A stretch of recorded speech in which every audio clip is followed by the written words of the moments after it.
My name is Mark Ford. I used to work with the Trent Simulation and Technical Skills Centre, then escaped. And I now work with DREEAM, which is the education unit attached to ED.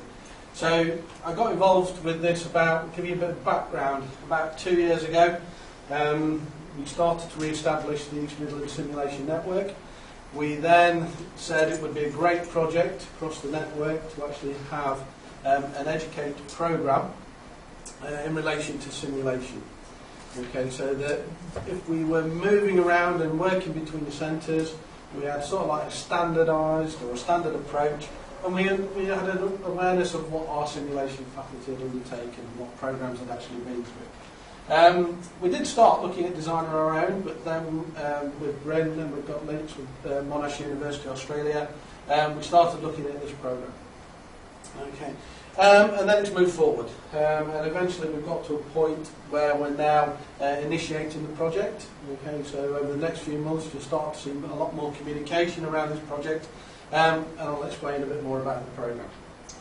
So, I was asked a few years ago, say about 3-4 years ago, I've been involved in simulation education for quite a long time, and I was actually asked to what standard or what process do we have in place for quality assurance for our simulation educators. And I said, you know what? I said, we have, each centres do their individual programmes. We have one in Nottingham. When I worked in Leicester, we had one in Leicester. Northampton have one as well. And around the region and at other centres, you will find simulation education programmes, or training the trainer, so to speak. In fairness, a lot of them are very similar. Okay, in their programmes and how they're delivered.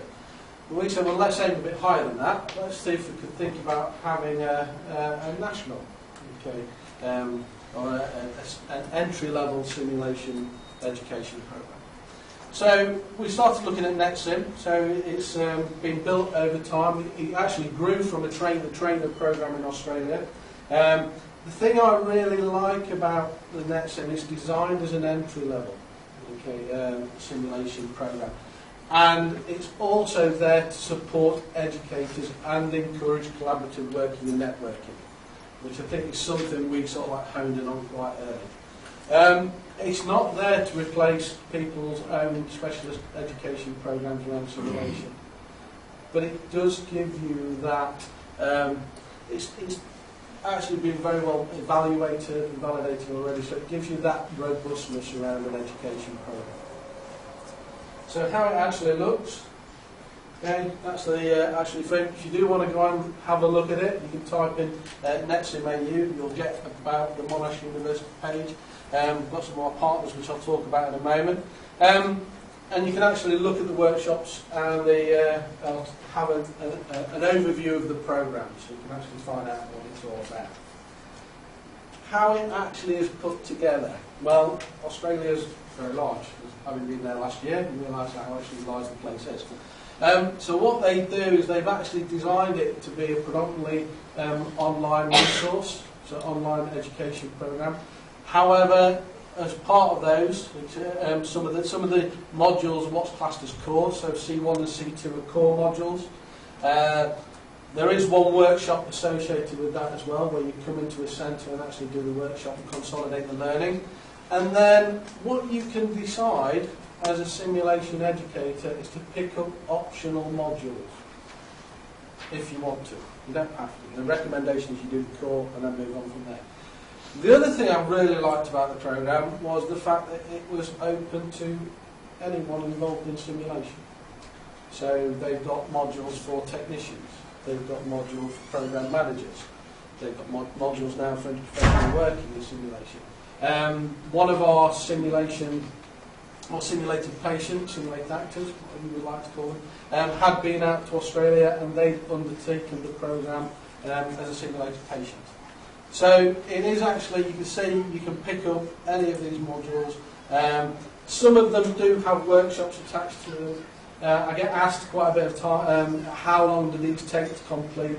The online learning for each module is about 3 hours, okay, and then the core workshop is a 6-hour day, and then the actual optional modules, basically, normally each module is about 3 hours online learning, and then the optional modules for the workshops are normally about 3 hours. So what the Australian programs do, they actually normally put 2 modules together in one day for the optional ones.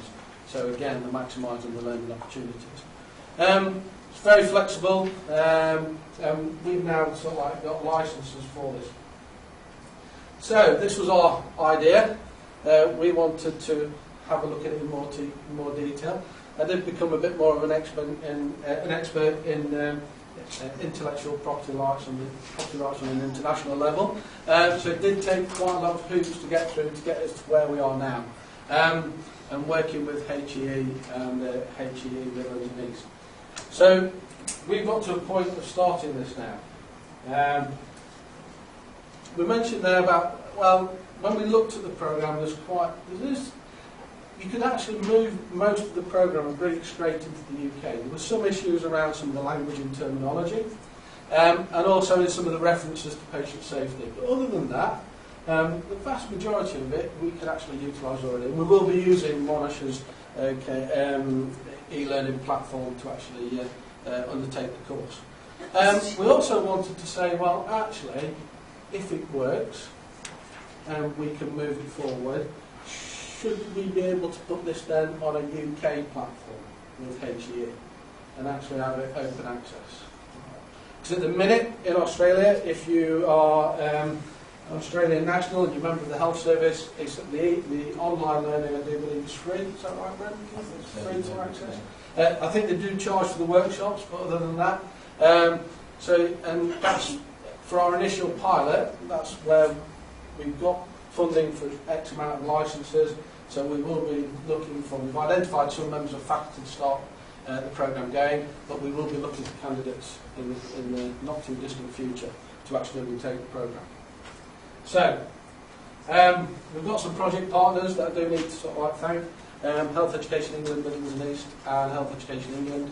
NHET-SIM is actually coordinating and leading the project. And we have got supporting partners from ASPE and also Monash University. And the idea behind this as well is I don't know if you know about other work that's going on in simulation. There's a national strategy being worked on as we speak.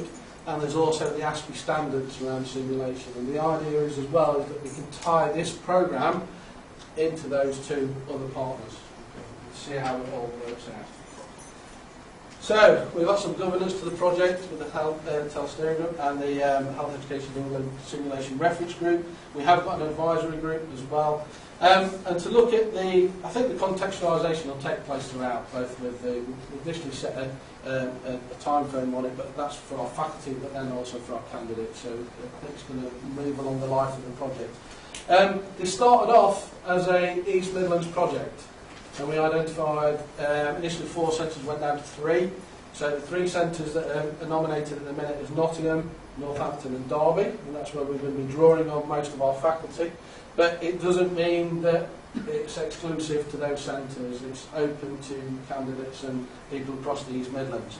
We're working on it then expanded to West Midlands as well, and also East of England.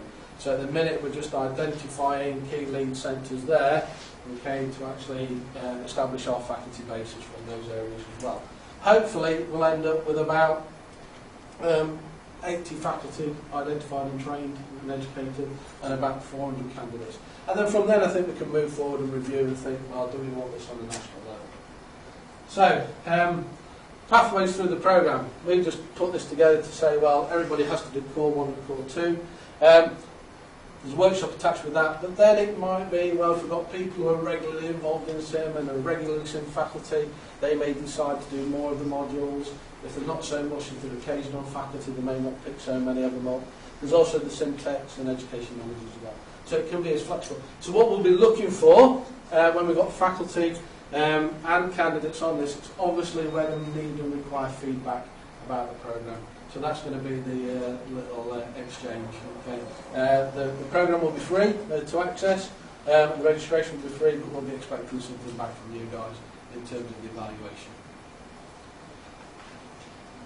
So, we're hoping, well, with our faculty in August, okay, to just re-establish that. I'm hoping we're starting to register candidates on the programme about September.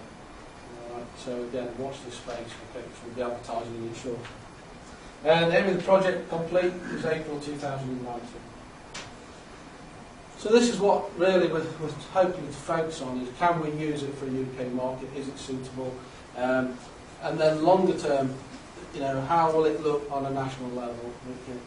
Could we have this as our national sort of like platform for simulation education? But I'd just re-emphasise it's an entry level.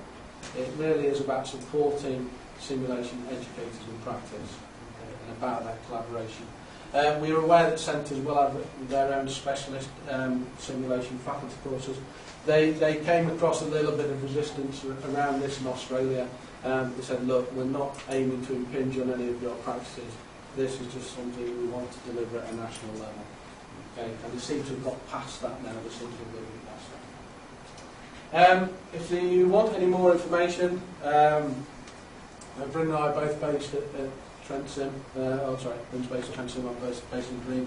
We're both at NHET. So we're the project leads for it. So please contact us if you want to know anything more about the project.